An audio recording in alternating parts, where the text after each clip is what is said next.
Hello, welcome to the Falcon, a footy podcast. I'm your host, Clarky. I'm Chris. And I'm Jess. No Cass this week as she is late out. She's been cheering too hard down at Marvel Stadium this week, but we'll talk about that on the other side of this music.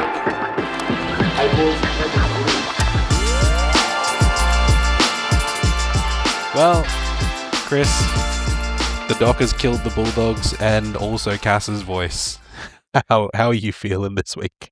They killed my spirit as well. They've killed multiple things.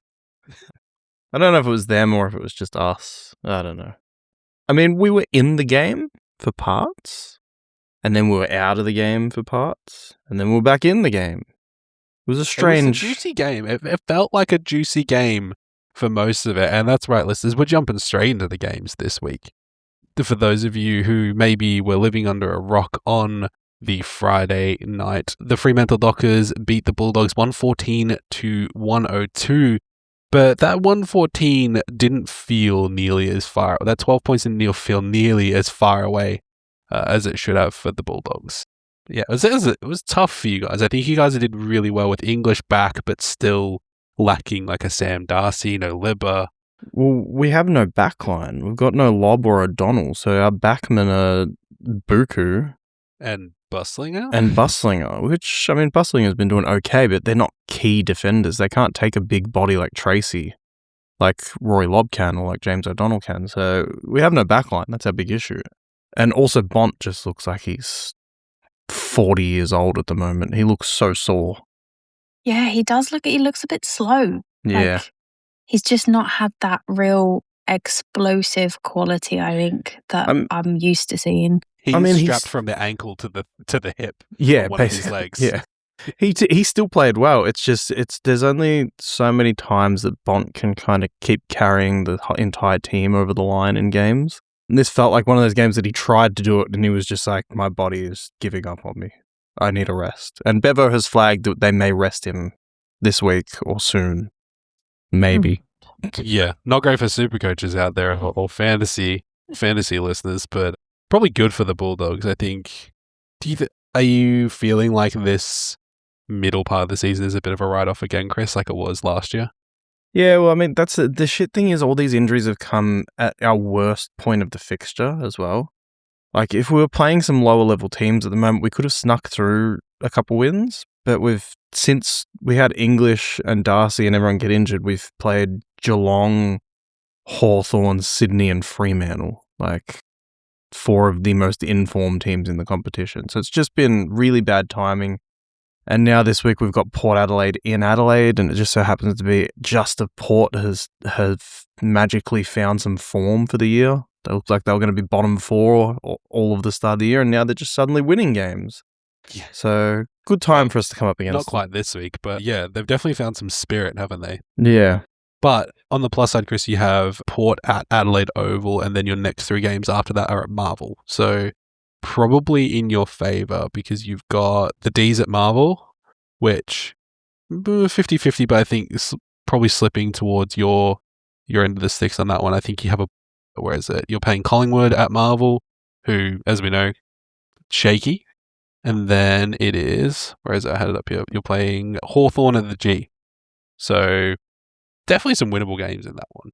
We just played Hawthorn. Why the fuck are we playing them again so quickly? You've got Carlton next week, I think. Next week? Yeah, next week is Carlton, and then I see. Okay. Melbourne, I think, and then that's Collingwood after that, I think. But yeah, all at Marvel. So you say this like we didn't just lose at Marvel on Friday night to an interstate team. Nah, you'll be fine. Like we said, this game was a lot. This game felt a lot closer watching it than the scoreline kind of says. Like, I think Freo managed to hold that. Like, they got that distance back on you guys, and then they held it rather than the Bulldogs kind of giving up, which is probably the good part. But should we say nice things about Freo since Cass isn't here to do it? No. Are we contractually obligated? I like saying nice things about Fremantle, but it's just the Vic bias that is so deeply ingrained in me. We've got a statement from the one and only Cass, and hey, shout out to Cass's mum if you're listening. We're still representing our favourite host and our favourite listener I was very nervous at the start, says Cass. It felt like there were 2 of them to every one of us for every matchup. Then something clicked and we just seemed to push a little harder, run a little faster, and defend a little more aggressively. It started to really show on the scoreboard. Bond and Norton were everywhere and everyone kept yelling, "Go rest your neck." But the kids stepped up and football became fun again. So sounds like Cass is having a good time. She went to this game, I believe. Yes, she did. She's also asked me to bring up the following points, which is after Harley Reid gets the ball from Murphy Reid. Harley Reid. Yeah, sorry, the other Reid. The Reid on Reid Barnes. Don't rhyme Reid with Reid like Cass did. Yeah. She'll be upset at me that I said Harley. I could hear her disappointment. After Murphy Reid's goal that he kicked on the siren, I believe, running out of the center square, and it cuts to Bevo in the box, and you can just see him mouth, "Oh, fuck, that's good." Or I couldn't tell if he said "fuck, that's good" or "fuck, he's quick" about that Murphy Reid goal, which, you know what? I love game respecting game. Yeah, game recognizes game. Game recognized game. We've also got Hayden Young kicking a massive goal from the center pocket out and cutting to Mason Cox on the boundary line. And he's just like, "That's good. I'm glad I'm here. I'm also here," says Mason Cox. And I don't know if you guys caught this one, but Andy Brayshaw kicked a pretty cooked goal and then went to ran full sprint to high five Josh Treacy and slapped him in the face so hard that he swelled up Treacy's eye. Wasn't he bleeding? Was Tracy Yeah, He was bleeding? bleeding from the head, just above the eyebrow. And then it cut to him like at the end of the game and you could just see Treacy's eye had swollen shut. That is too aggressive, Andy. Just too aggressive. Too aggressive. Too enthusiastic. I liked a lot of what I saw from Freo in this game, though. Hayden Young, he kicked a couple of really quick goals that just, they felt like they turned the tide. I think it was just at the end of the third quarter, he kicked a massive goal and then a few minutes later, just got one on the run and bombed it from the center bounce, I believe. And just, it's really hard to stop Fremantle when everything's kind of flowing, isn't it? They're a momentum team, it feels like. Yeah, it really felt like once they got a run on, there was just no stopping them. But I was actually really impressed with how well the Dogs fought back against it. Like, I thought it might be another kind of washout like the last couple of weeks are. I mean, English is good, but I don't think he's the only reason the team wasn't working the last couple of weeks. So surely, like, this is good signs for you guys. Like, it was only 2 goals. It's only 12 points. We'll see. We'll see. We'll see, says Chris. Well, from the end of the third quarter, Hayden Young kicks that goal just before the end of the third quarter, and then I believe Freo kicked the next 4 at the start of the fourth quarter. So yeah. Bailey Dale's back for you guys at least, Chris. So you have that to look forward to. Hasn't he been playing the whole time? He has been playing the whole time, but he's only been playing well for about 3 Ah, months. yeah. That's because Butterick. It's because Butterick is out and because Jakes has been dropped. And they were the 2 players that kind of took his role. Yeah, and he's much better with the football in hand than either of those, respectfully. It's almost like playing a All-Australian in the role they're supposed to play instead of a player you got for like pick 45 is probably the better option. Well, speaking of all Australians playing in the positions that they should be playing in, should we talk about the Melbourne-Sydney game? Because Max Gawn played a lot of time as a forward, guys. Ooh. He also looks tired. Yeah. Yeah. He probably is. Him and Bont should go have a holiday together. I feel like they would get on, Bont and Gawny. Like, I feel like the mutual respect are there, and then they'd probably find something that they're both into, and they're like, "Whoa, you like trains too?" No, they like running hospitality venues in Melbourne. They do. Doesn't Bont have something and A very Gawny's different got a wine bar? Yeah, very different. Does Bont own like a cafe and Gawny owns a wine bar? Yeah, you've got day and night. It's perfect. So Melbourne travelled up to the SCG and lost by 17 points. The Swans 131 to Melbourne's 114. I was surprised at how well the Melbourne supporters took this. Not saying that I'm unhappy with the result, but I was definitely expecting, from how the last few years have gone, a lot more like, oh, like, this is it. Like, we can't match it against a big top 4 side. Oh, Melbourne's garbage. What are we doing? But everyone was actually like, whoa, hey, you guys fought back. Like, great job. Like, Well- wow, really proud that this new era is looking good. The margin got out to almost 40 points in the last quarter. Yeah. Like, it looked like it was going to be an absolute blowout, and then you guys just came home with a wet sail. We, you got a problem with that, Jess? Oh, I don't know. The visual of that is not nice. It makes me feel uncomfortable. What, the wet sail? Yeah. Just flopping around. Ooh. Flopping around. Okay. Anyway, flaccid sails aside, there was I was pretty annoyed because I was really annoyed because a 50-meter penalty was given out in like the dying minutes of the game when Melbourne were two goals behind and we had all the momentum. A ball got loose forward and Joel Amati gets a 50-meter penalty when the umpiring had been questioned. The umpiring has never been better, guys. The umpiring has never been better in the AFL, and I have no problems with it except for stuff like that. Like, it's just that really kind of, I think, put a dampener on what was something really exciting happening. I'm not saying that we were going to win, but it was definitely really disappointing to just see a really crappy call like completely suck all the energy out of the end of a game. And I think this, like, when you compare it to a few of the other games from this week, like the Showdown specifically as an example, like that game had electricity all the way to the end. And this game, I think, had that feeling to it until that. I don't know. Do you guys feel like they should put it away a bit more, or do you think there's a bit more leeway, or? I actually felt that I think they should put it away a bit more. I felt that the Collingwood-Hawthorn game was massively over-umpired. It just felt like there was a free kick being called every 30 seconds. And, I mean, no one in the history of watching football has seen like 40 free kicks get paid and go, yeah, the umpires were on the ball in that. No, they just want to see the fucking players play. Yeah. So yeah, just put it away a bit. Well, and this is something that actually happened in the Collingwood game as well, where the 50 meters was given for not adhering to Daniel Turner not adhering to a stand call.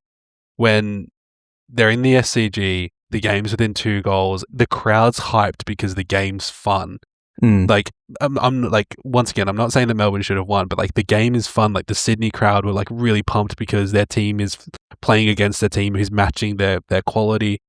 And you're like, oh, he didn't hear me. Oh, well, 50 meters immediately. When they give so much leeway to them at other points in the game, that's kind of the time where, like, yes, it slows the momentum of the game a little bit, but you kind of got to be like, hey, maybe 50,000 people screaming at the SCG is not the most conducive environment for hearing a single umpire in the field.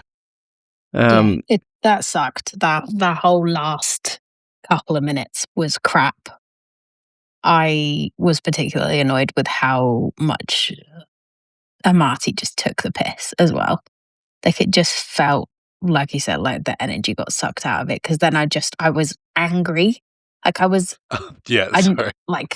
I knew... I never thought we were going to win going into it. I was pleasantly surprised with how well we did. I thought we put up a really good fight. I think that's the sentiment from most of the Melbourne fans, that I don't think many of us thought we could actually do it. And the fact that we almost did is really promising. And then to just see him really hamming it up, like he's literally 2 steps in front of the line and he's like waiting the whole 30 seconds. And I'm like, if we were within a goal or whatever, I could kind of understand you taking the piss a bit and being like, right, let's just slow it down. Like, we don't want to let them kick it from the middle and, get one back on us. But we weren't going to win it. So just crack on and get it done. Like, let's keep the energy going. Why have you got to make it so disappointing right at the end? Like, you're going to win either way. It's just like, I really don't like that attitude of like I don't know, it just feels really, I don't even know what the word is, but it's like really rubbed me up the wrong way. Jess was screaming at him like, he's taking the piss. Just kick it. Just kick it. You're directly in front. And I was like, look, if it was a Melbourne player, I'd be okay with it. And I have to face that own internal hypocrisy I have, where I was like, I'd be like, no, I don't even want to give him a chance. But I agree. It's a tough one. Cozzy Pickett continues to be really amazing as like a general for Melbourne. I'm really continuing to be more and more proud of him every day or every week. Colton Tholstrup had another really good game. I think Brody Grundy in his 250th, he was dominant like all day. Like seeing him and Gawn against each other was awesome. Like literally the two best ruckmen going at it. I feel like we have to mention Malcolm Rosas.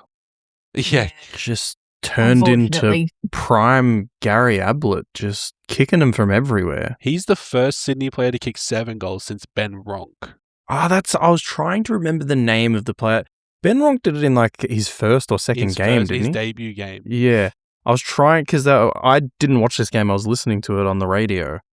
And they were trying to like come out with all these stats, and like, geez, I wonder who the last small forward was who kicked 7 goals. And I was like, I was trying to remember his name, but yeah, it was probably Ben Ronk. Yeah, I believe it would have been Ben Ronk, the last forward to have a similar outing to that.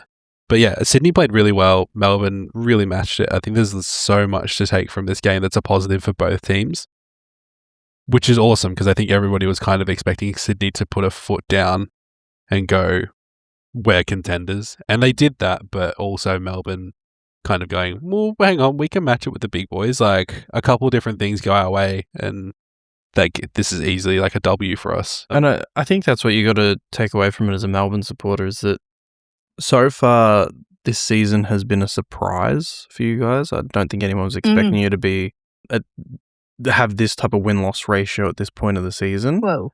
Apart from me. Let's just clarify. That's fair. I've been on board the whole time. Jess's profit call is still active. Yeah, 100%. But to then, like, obviously you knocked off Gold Coast, but that form has been questionable since, because Gold Coast have been questionable. But to then kind of push pretty much the top side in the competition. Brisbane 2 weeks ago. Yeah, but again, like they've had a bit of a shaky start to the season. So I think to push it with a team that is up there and is at the moment, I think is pretty much everyone's premiership tip. To push them, that's what you want to see. You want to see that confirmation that, yeah, it hasn't just been a couple of flukes or a couple of lucky games. Like you're actually consistently playing well. Yeah, I think that's probably why everybody wasn't as disappointed as everyone maybe expected them to be, because this really was the final test for us. Like, yeah, like you say, Gold Coast at the time, very impressive. In hindsight, people are going, Gold Coast though, like how good? Yeah, Brisbane was close, so I think people could make assumptions that maybe it could have gone the other way for that, but even then we still pushed them. But you know how much I hate watching them lose, and I still watched the whole game and was not angry outside of the Amati stuff at the end of it. So I think that's a win.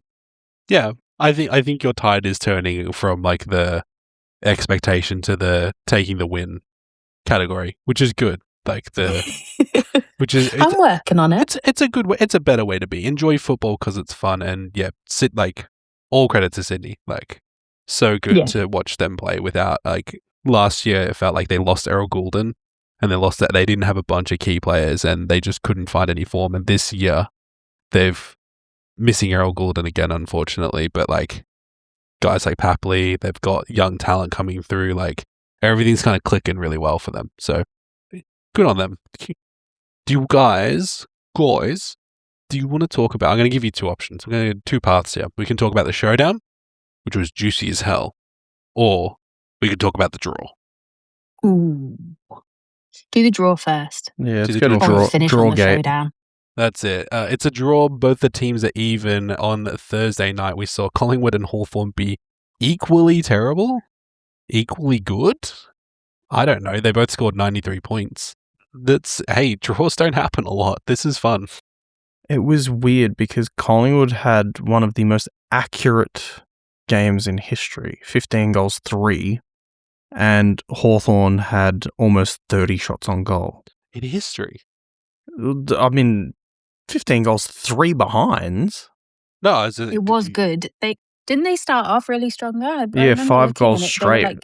at quarter time. And yeah. to nothing, no behinds. Yeah, it was 5 goals straight at quarter time to Hawthorn's 1 goal 7 at quarter time. Unreal. I mean, I just kept thinking throughout the entire game, especially like after half time, I was like, oh yeah, Hawthorn are just going to run over the top. Because they were clearly the better team on the field. They were completely outplaying them. They just couldn't kick a fucking goal. And Collingwood just couldn't miss. It was such an odd game to watch. Yeah, I still keep reliving that moment at the end when was it Darcy Moore gave away the free? And D. then Dylan kicked Moore. that. Yeah, D Moore on D Moore. More on more violence. Unbelievable. It was, I kind of felt a bit apathetic, I think, about the game. And I mean, I tipped Hawthorn, so I was a bit disappointed that they couldn't kick straight and was kind of just switching off like, whatever, like, I've got no chips in this really. It doesn't really matter. And then that last, God, I don't know how long it was, I felt really engaged with it and was like, oh my God, this could be a draw. This could be a draw. And then it was. And it was great. And it was depressing at the same time because they don't play any songs. That's the funny thing is every time there's a draw, it obviously ignites the debate over should we continue having draws or shouldn't we? Yes. And the game finished and I was on the couch. I was like, oh my God, it's a draw. And my wife turned around and was like, whose song did they play? And I was like, no one's. It's just silence.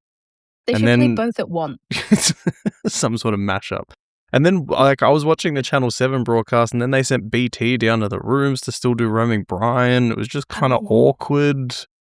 And he still just kept asking all the players, so how do you feel in this moment? And they were like, well, it's a draw.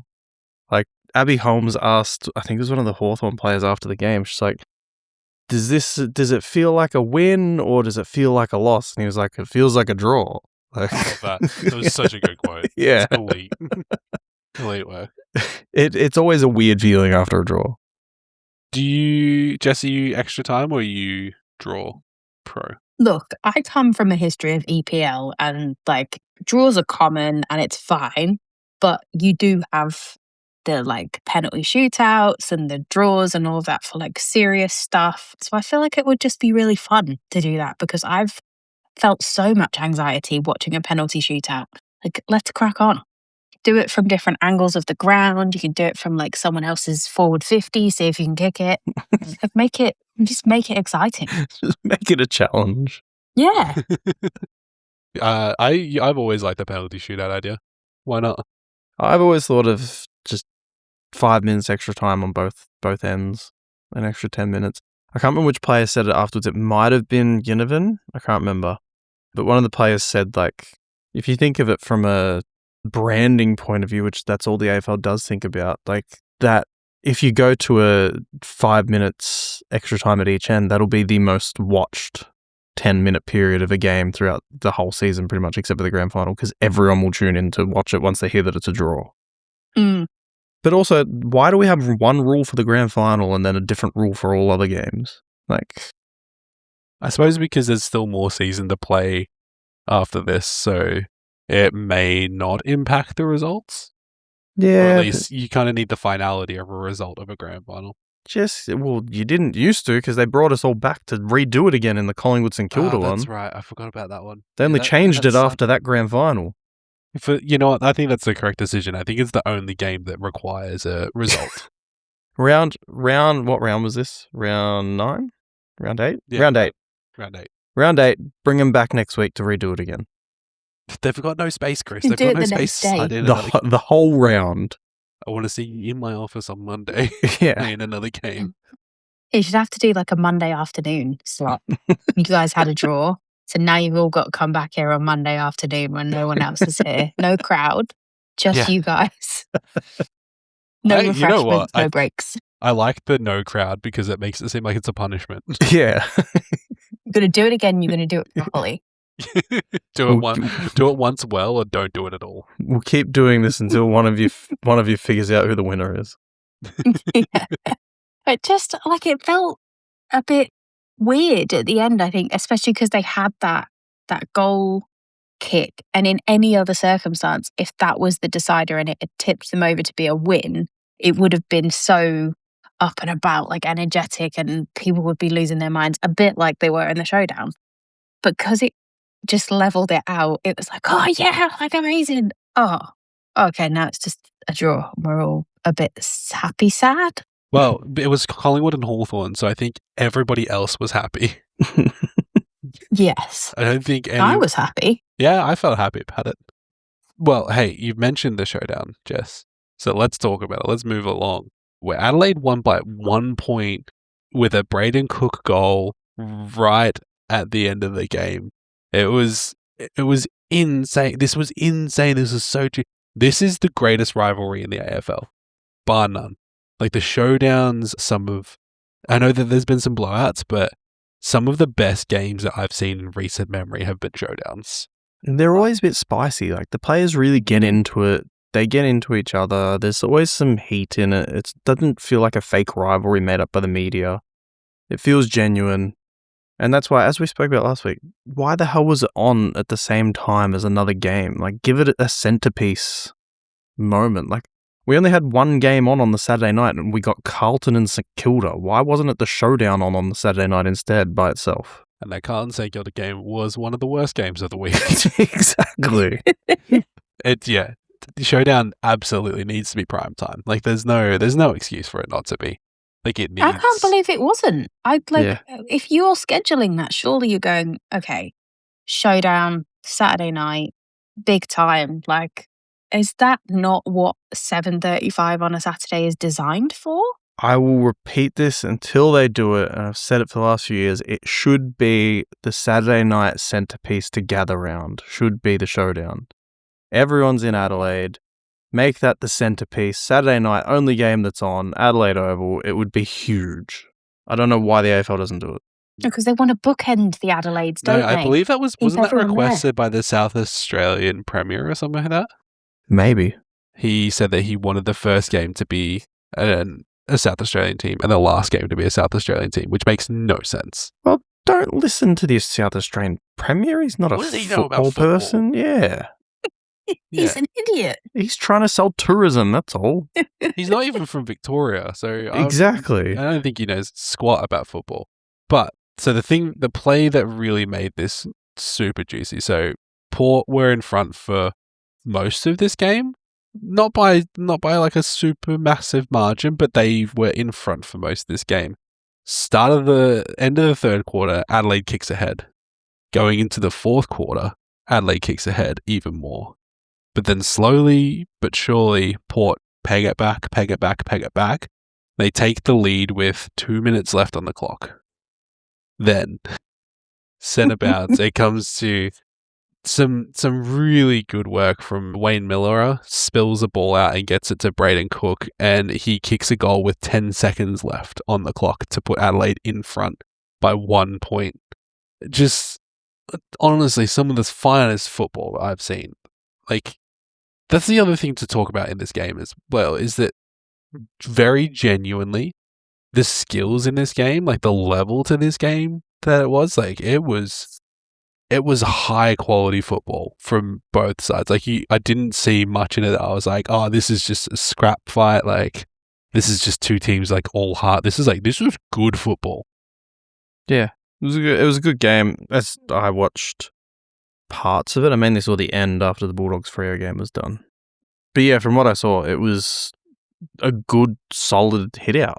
Like, as you said, there was not really any point where you're like, this is scrappy or anything. It was, just really high quality, which is surprising because Port have been terrible this year.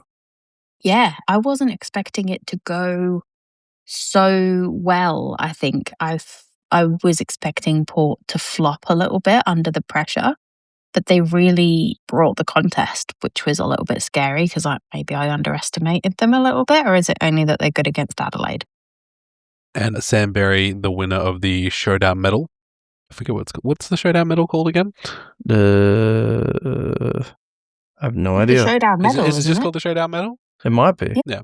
I wanted to call this out as well. Is one of the things that I noticed is I loved that the Crows made such a big deal of the trophy coming back to the team. I feel like, and I'm not saying that any of the players like disrespect the trophies or the medals for all the games that have significance, but I do feel like sometimes they come up, they accept the shield, trophy, whatever it is, and then they kind of just go back to the team and they hand it off to like, a staff member who puts it somewhere safe. But like they got the Showdown like cup or whatever it is, the vessel, the Showdown vessel. And they did like a whole you could see the crows like as it was coming, Neil Bullen was coming back with a thing.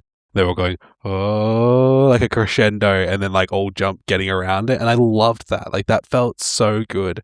And just once again, like it's like that power in this rival where like when the players give a shit about it, makes it so much easier to enjoy. It makes a huge difference. Let's move on to, the controversy of the week. The number one controversy of the week, whiteboard-gate. Hey, Brisbane beat Essendon. Who could have seen that coming? They won by 64 points. Essendon looked bad. It didn't look good fest. I actually said to Jess at one point, probably halfway through the third quarter, I was like, it really looks like they've killed them emotionally. Like, Essendon just looked like they gave up. I don't know. Fucking, you got to do something, Essendon. Like, you played 2 good games of football and won one of them. You got to do more for the year. But what came out from this game was during a community Auskick session at the Brisbane facilities, a parent wandered into the football department, snapped a picture of a little whiteboard that the players had drawn up, listing strengths and weaknesses for the Essendon opposition players. That's funny. I mean, I think it was Chris Fagan has said they've done it for a while. It's something they get the players to do.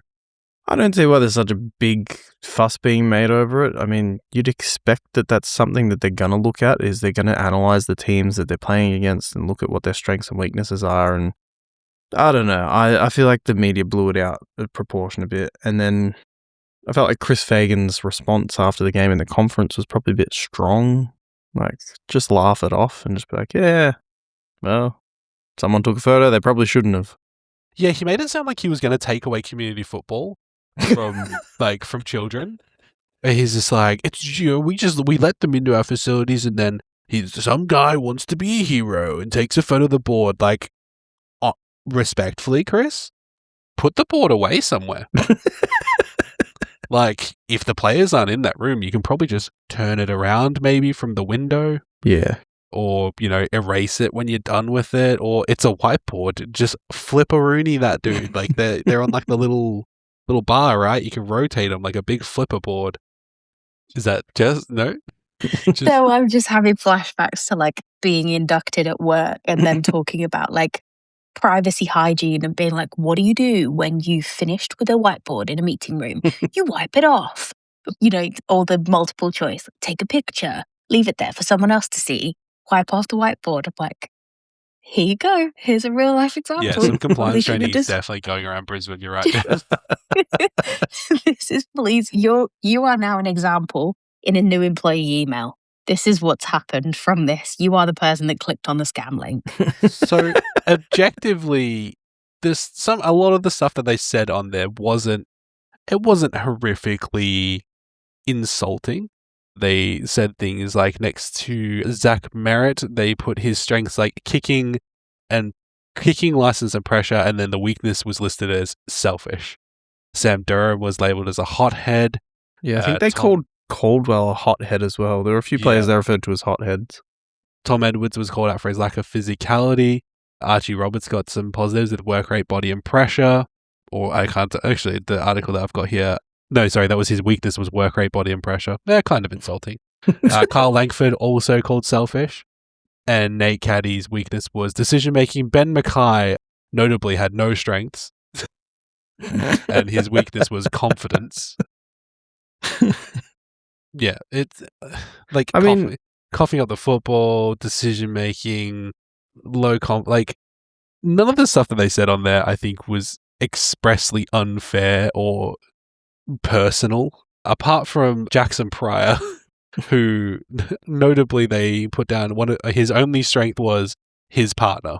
And his weakness was his no right foot and temper. I'd be pretty pissed off if someone said that was my weakness. Like, actually, that is my strength. Put it in the other box.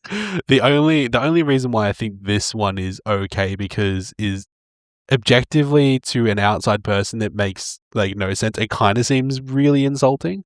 But Jackson Pryor used to play for Brisbane and is probably still in contact with and friends with a lot of people on that team. So I feel like in a space where nobody's meant to see it, they've kind of just like with no context, it looks worse than it is. Yeah. In context, it's like if the whiteboard that's just out of frame for me says Chris strengths hat, weaknesses movies. Yeah. All true. Yeah, I think Chris Fagan's response to this was pretty poor, but I also think the whiteboard itself is blown out of proportion. If anything, the messaging should be from this. Essendon, maybe read what the fucking weaknesses are and use it to fucking push yourselves. Because if this is how the rest of the competition views you, maybe Ben Mackay should fucking look at it and go, I should figure out some strengths. If it's so funny for the whiteboard to come out just prior to the game and then for it to come true. Yeah, exactly. Ben Mackay had one of the worst games I've ever seen him play, and that's saying something. Chris Fagan, shut the fuck up and just laugh it off, man. Like, nobody was trying to be a hero.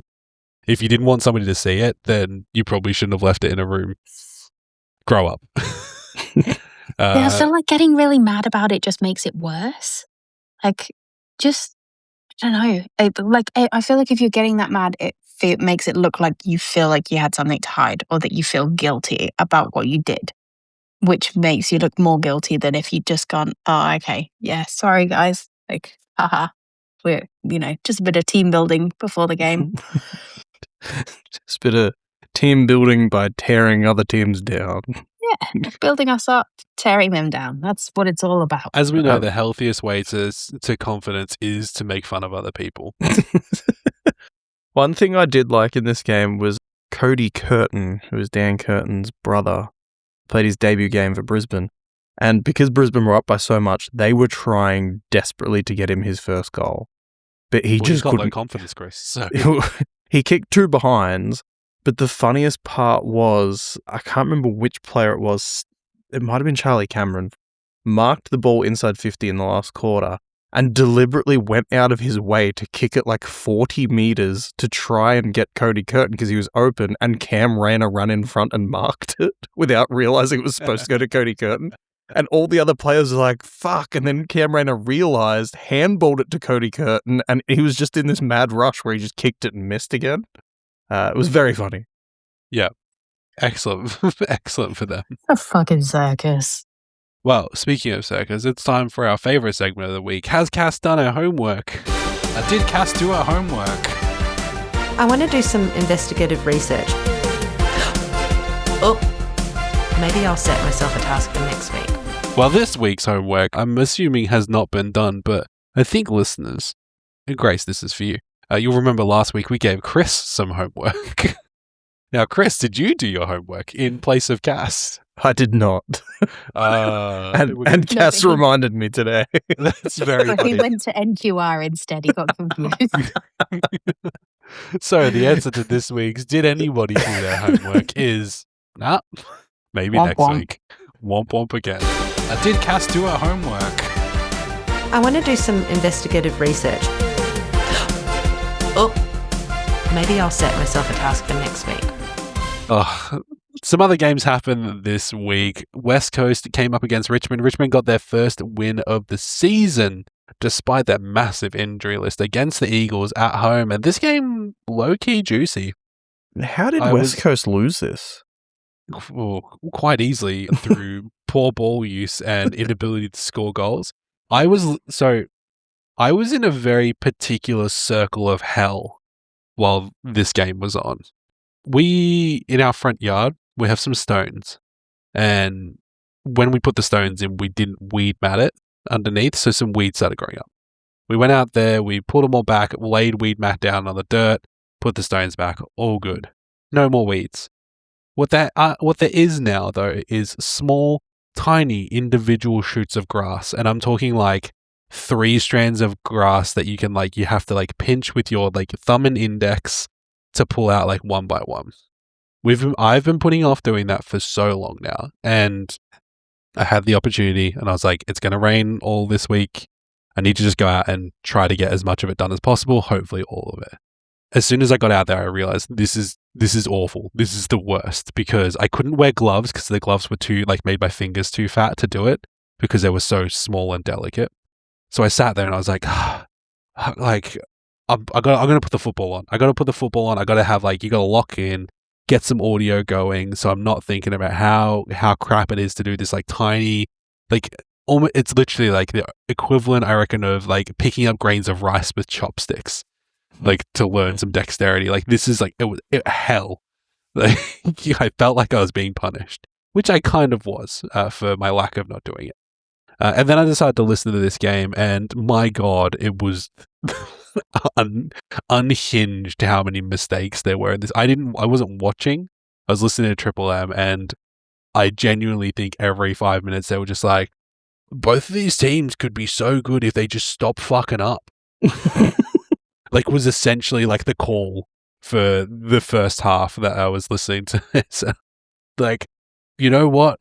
West Coast doing so well. They're just making so many poor decisions, so many errors, and I'm like, yep.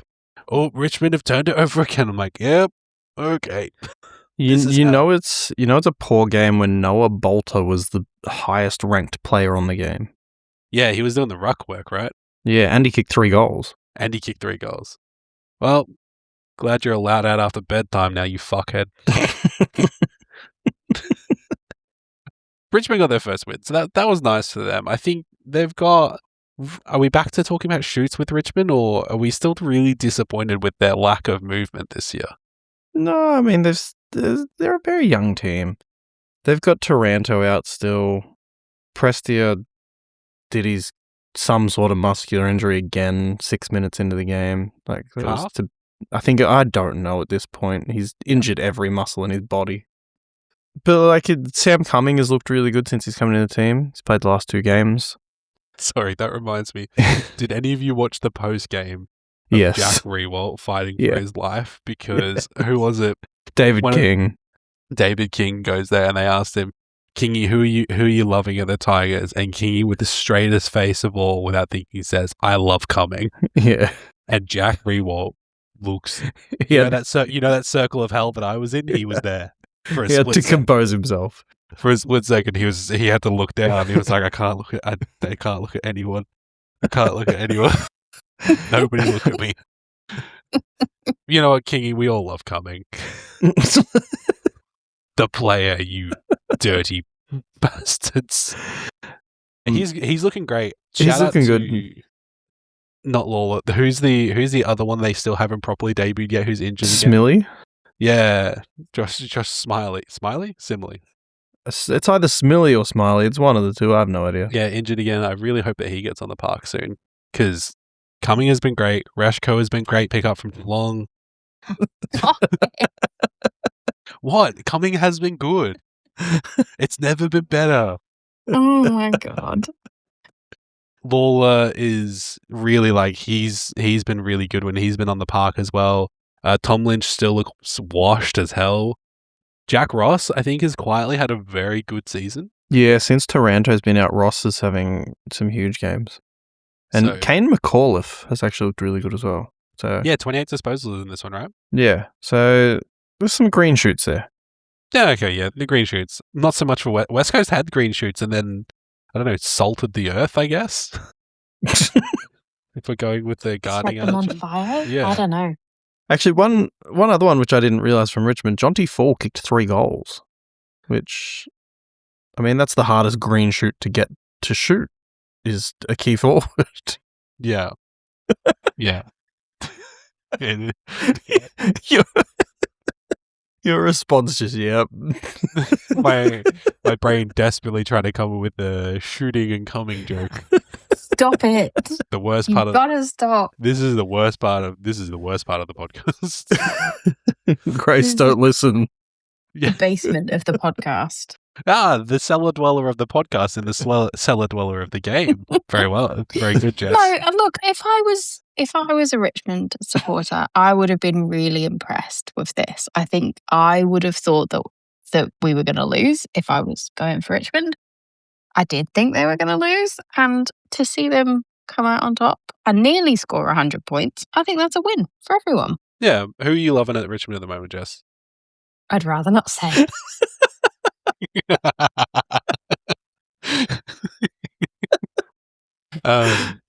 Okay. Good. Yeah. Good. We did that one. We did that one good. Carlton scored the funny number. 69 That's about all they points. did. Yeah, that was it was the second funniest thing that they did all day. Losing to St Kilda 108 to 69. Not much to say about this one, but this one I noted before. This feels worse than normal. Like, I feel like every time it happens, Carlton were leading at halftime. They feel like they've turned a corner and they get everyone. It's not just supporters anymore. Like, I genuinely think, like, I know that there are people out there, and Chris, you're included in this, who really don't want Carlton to win. Yeah. But also, I feel like there is an element of, you don't want it, like, seeing a team be perpetually bad feels bad for football, whether you like the team or not.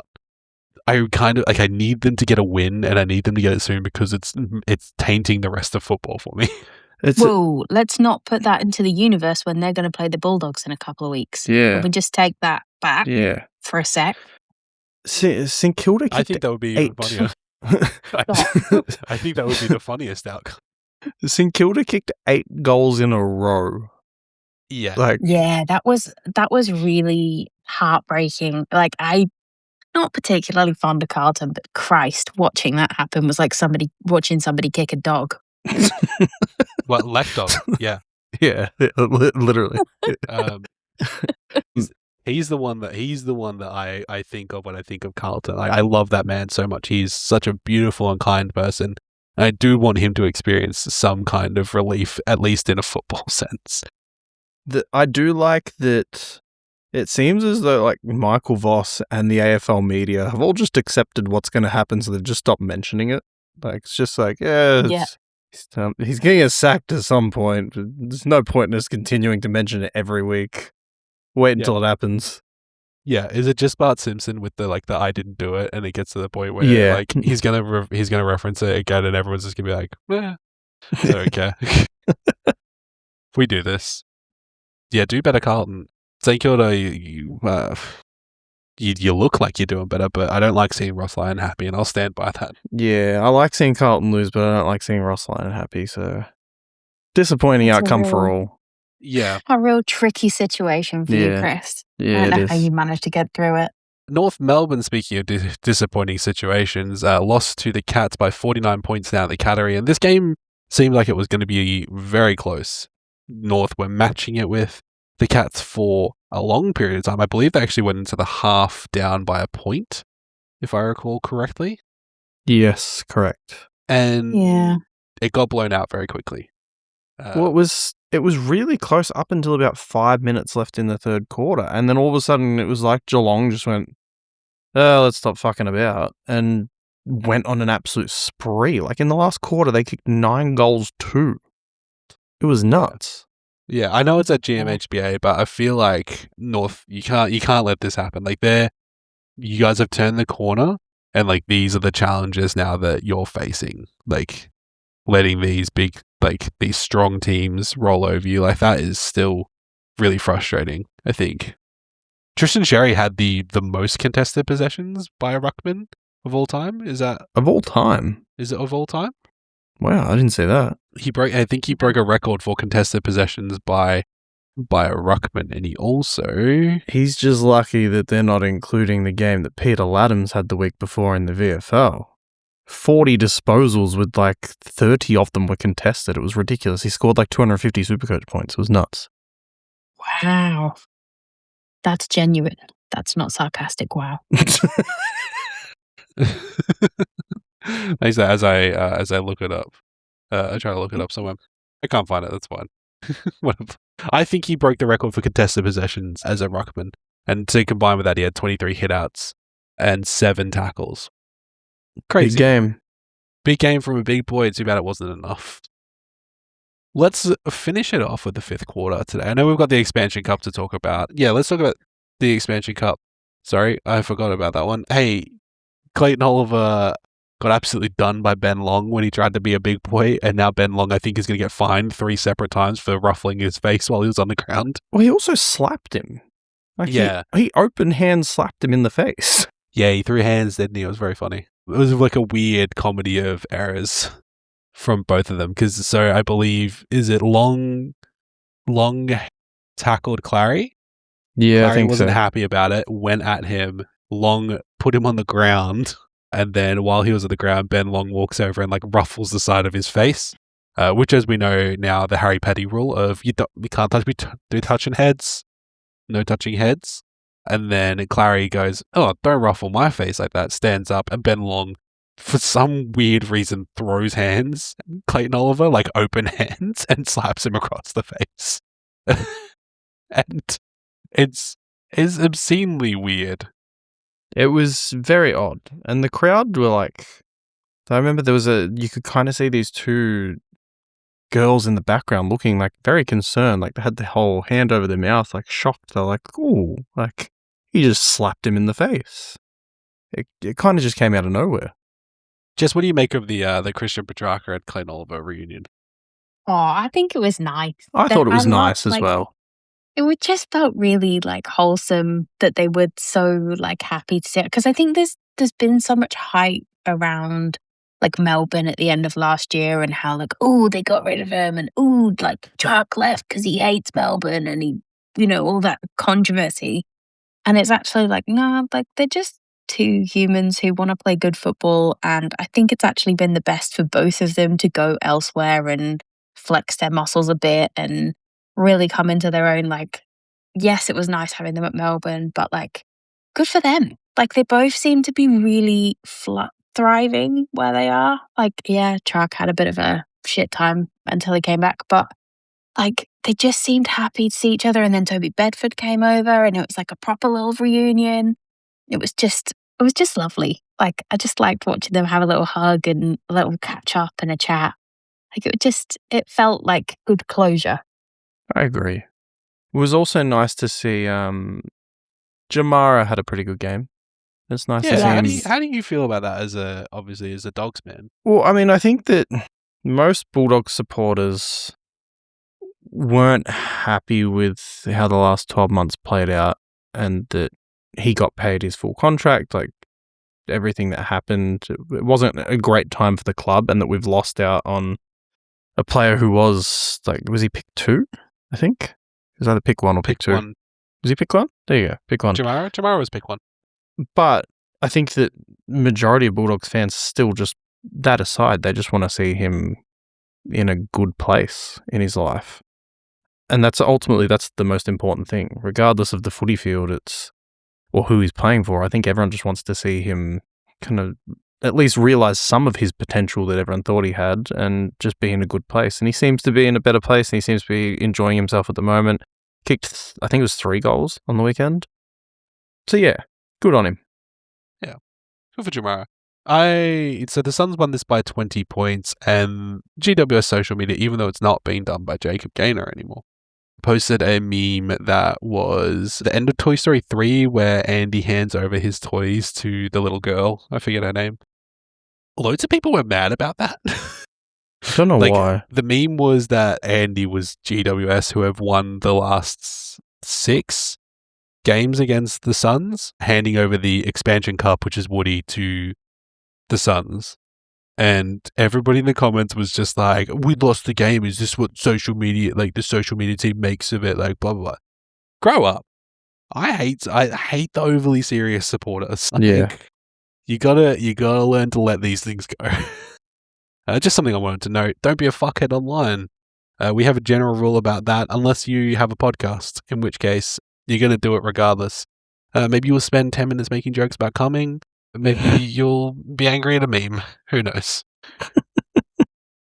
I feel like if it was GWS's regular guy, there might not have been so much uproar about it. Like, I can't understand why you would be so angry about something so trivial. It's like, it wasn't like it was a point in it, like it was 20 of them. You weren't really close. And really, when you're having your own little expansion cup on the same weekend as the Showdown, who really cares what happens? Because you've definitely been outdone. Yeah, that's absolutely the case. Hey, we'll wrap up this episode of The Falcon with a fifth quarter that I put together for you guys. So, listeners, what I have done is I've sent Jess and Chris. This originally was a 3-person game, so it would have worked a little bit different. But I've given them a list of players and media personalities, and essentially their job is to give clues so that the other host can guess them. I obviously know all the names, so I cannot participate in Cass's stead. So this will be a head-to-head. Essentially, the rules that I have put into place is that every one that your guesser gets correct. So Chris, if you are giving clues to Jess, every single one that she gets, you will get 2 points. However, if you use a nickname for that player, I'll be deducting 1 point. So it'll only be worth 1 point. And if you name the team that player is from, then I'll be deducting half a point. So I want the clues to be a little bit unique, because you can make some of them a little bit easier than others, but you know, I want you guys to use your brains a little bit here. Not being able to say the team makes that real hard. Yeah. So I'm going to put, let's say 90 seconds on the clock. Oh, 90 seconds. Okay. Seems like a good enough time? Yeah. Does anyone want to volunteer to do cluing first and guessing first, or should I pick? Wow, step up to the plate, guys. Chris, I'm going to go to you first because your list is the first on mine. So, Chris, you will be giving clues to Jess for these players and media personalities. Jess, you have to guess as many as you can to give Chris points. In your time starts now. He's second in the Coleman medal. Oh, God. He's old. Old? Yeah, old. Kicks a lot of goals at the moment. Old? Jezza Cameron. No. He's old, isn't he? Yes. Don't know how far down this list we're going to get. I'll go with. I'll say the team. What team is on? He plays for Hawthorn. Hawthorn? Yeah. Oh my God. I don't know anyone that plays for Hawthorn. Oh no. All right, pass. Pass. Has a lot of tattoos, long blonde hair, headband. This is terrible. Plays for Geelong. This is not going well. Bailey Smith. No, tattoos. He looks like Bailey Smith's dad.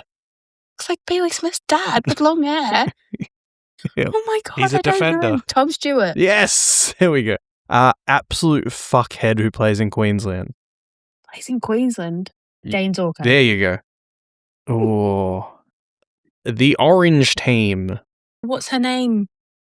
Oh God, I hate her. Time's up. The commentator. What's her name? It's Kelly Underwood. Kelly Underwood. That's it. Underwear. That's what I think of. Chris, you've gotten yourself 3.5 points. Well, thanks. Sorry, for that round. This is a bad omen for how many that I'm going to describe for you. Well, I feel like you've got the list ahead of you, so feel free to just pick the players that you think are going to be easier to describe. Got it. Get your points, guys. Get your points. All right, Jess, I'm going to put you on the clock to give clues to Chris. Your time starts now. Okay. One of your boys, and I think you said he's injured at the moment. Bont? Brown hair, tall, didn't play. Rory Lobb? Nope. James O'Donnell? Brown hair. Nope. Sam Darcy? Yes. There we go.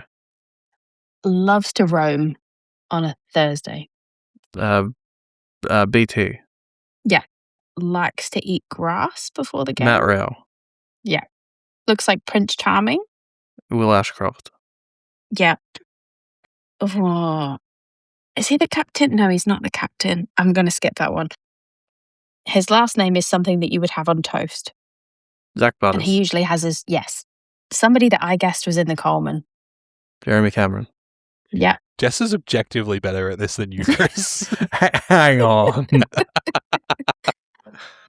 I think he's injured. He plays in red and white. I'm counting that as Errol half a Goulden. point. Errol Goulden. Whoa, no. Blonde hair? Isaac think? Heaney? Yeah. He's not injured. He played on the weekend. Ah, well, you got it anyway, so who cares? Part of a very famous family, plays in black and white. I'm counting that as a team. Nick Dacos. Oh, you're so rude. Yes. Time. I feel like I did quite well there. You did very well. You did very well. I might also actually enjoy it. did very well. I mean, I said second in the Coleman. There's only one player it could be. 13, 14. Jess is on 15 points. Chris, you're on 3.5. It's fantastic. This feels unfair because I was the worst here. Well, Jess's clues. You know what? I don't know which one is better or not. But hey, Chris, we'll go to round 2 of this one to see if you can peg it back. Round 2. Do I just no. pick up from where my Yeah, list just pick up ended? for ones that you haven't done because Okay. there's a few on this list, so we'll get through it. I'll give you a chance to win it. Oh, Your time God. starts now. Has this? Oh fuck! This could be an interesting one. I'm going with a weird clue. Has the same surname to a popular video game character from the 90s, Duke. John Newcomb. Yes. Good. Rodney. Rodney. No, Can that's we- Jess's can we- gonna get that. no, I'll tell you no, that. I'm okay. married to her. She's not. Used to play for Adelaide, is now a club legend in Geelong. Let's skip that one. Jess. Used to be your boy. Petrarca. Yep. Oliver. No, yeah. Used to play for Richmond, an exciting goal kicker. Now plays in WA. No, okay. A player who has become Clarky's favourite player over the last few weeks. These are the last few Last weeks. few weeks. Yeah. Oh, You've been singing his praises since she gave him a lot of shit a few weeks ago, randomly. that could be anyone. Pick one. Please, for the love of God. This is terrible. I'm not good at on the spot stuff. Okay. Next. Former Sorry. coach. It was Cozzy Pickett. It was Cozzy Cozzy Pickett. You started off strong with Jai Newcomb. I did not think you'd get Duke Nukem. Yeah, you did get Duke Nukem, but apparently, guy who used to play for Adelaide and now plays at Geelong as a club legend, you couldn't get Patrick Dangerfield. I didn't know he used to play for Adelaide. Oh, that's where he started his career. He was there for like the first 5 years. I thought he was born at Geelong. No. Well, I think he was. Infant. I think he Yeah. was. That's why he went back there after playing for Adelaide. God. And then, so the Richmond player who now plays in WA, Chris, I probably would have gone with he's not shy. I didn't even think of that. No, Yeah. I was thinking of West Coast. I forgot that Fremantle existed. I love it. Okay. What we're learning from this is actually, Chris, I take it back. It's just that Jess is really not great on the spot. Jess is in panic mode as soon as I introduce the timer. Fight or flight. Fight or flight. Yeah, Okay, I need you Jess. to just drip feed me some questions over the week, and I'll get back to you. Okay, got it. Okay, Jess, do you want to Oh, hang on. Get the list back get up. the list back up, and we'll do one more. We'll do one more round. Okay. Chris, unfortunately, I'm probably going to chalk this up to a W, but it's still fun to play for the listeners at home. A lot of people yelling at you this week. Sorry. Start your timer now. You said that he looks like he's 40 when we were talking Oh, about the Bond. game. Yep. Brother to the other one that's part of a famous dynasty. Josh Dacos. Correct. Really good ruckman, had a good game this Tristan Jerry. week. No, the other one. Brody Grundy. Yes. Says there's not enough fun in his life. Justin Longmuir. Good. Good. Is this guy the lizard? Nick Blakey. Is that a lick? No. No, he sounds like that, but he actually plays for another team that's shit. Nick Clarky? Yes. Oh. There's a lot to Where's unpack my- in that one. Wears a magical hat that we all Oh, hate. Nick Watson. I'm deducting a Yes. point for that. What? Why? I didn't say wizard. He got a sore eye this Tristan. week. Josh Tracy.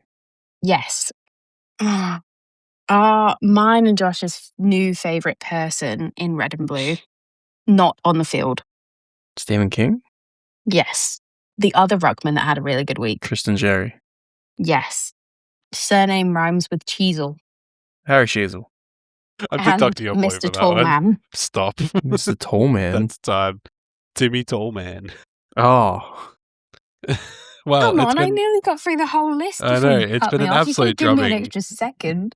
Jess is really good at giving clues, and Jess is also not great at getting Chris's clues. I like how you're not good on the spot, but you can come up with clues on the spot. No issue.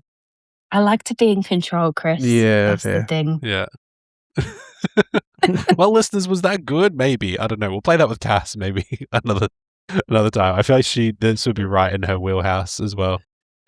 Good job, guys, and good job to the Falcon as a whole as we wrap up this week's episode. Listeners, thank you so much for being here. Remember, you can follow us on the socials at Falcon Footy Pod on Instagram, and X is where we are. Cass and I take turns tweeting out on X during games when we can remember. And make sure that you give us a rating and review on your podcast platform of choice. Wherever you're listening to this, pull us out of your pocket and just go to the app that you're in and go 5 stars. You leave a review and you say, hey, these guys made fun of that guy's name that sounds like orgasm. Sure. Yeah, sure. And you can also jump in the comments. Cass's mum leaves us a comment every week. I don't know if she's left one this week, actually, but she does listen every week and she's our favorite listener. But we want you to be our favorite listener as well. So you can jump in the comments, have some chats. We've got some people in there. We love any feedback that you want to give us. We're doing our best here. We're trying to have fun. You can find us individually. Cass is at Cass Vag? Yeah. Yeah, Cass Vag. VAG. Chris, where can people find you? At Lowry_16. Jess? At Swanky Jess with 2 Ys. And you can find me at Quantum JC or at the Footy Mailbag, which is the Supercoach podcast I do with friend of the show, Damon. Until next week, listeners, we'll see you then. Goodbye. See ya. Bye.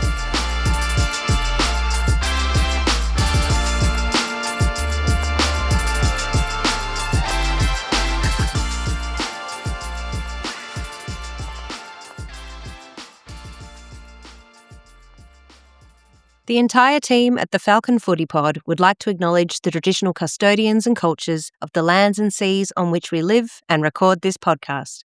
We pay our respects to all First Nations peoples, elders, and ancestors, and thank them for their continued connection and contribution to this country's national game.